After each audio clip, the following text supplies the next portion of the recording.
do-it-yourself coolant flush.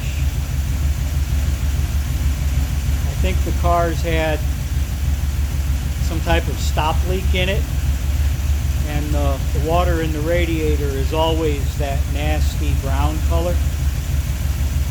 I've drained it, filled it with water, drained it, filled it with water multiple times, and I can't get it clean. So before I put any more coolant in it, I'm going to do a hillbilly coolant flush. I got clear water running in the top into the lower hose, and it's higher than the block, so it's staying flooded, so the pump keeps it primed.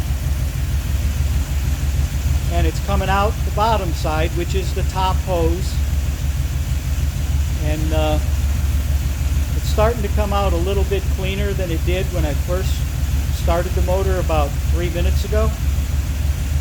But finally, maybe I'll get the coolant system cleaned out.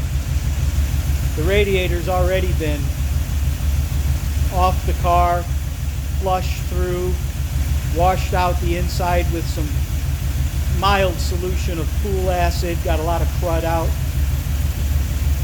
So the radiator's clear, I know that. Now I'm just going to wait till the block runs clear.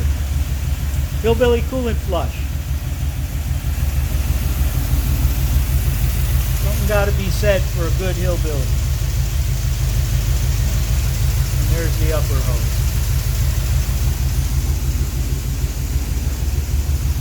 Glad I grew up with some good hillbillies. Taught me a lot. Thanks.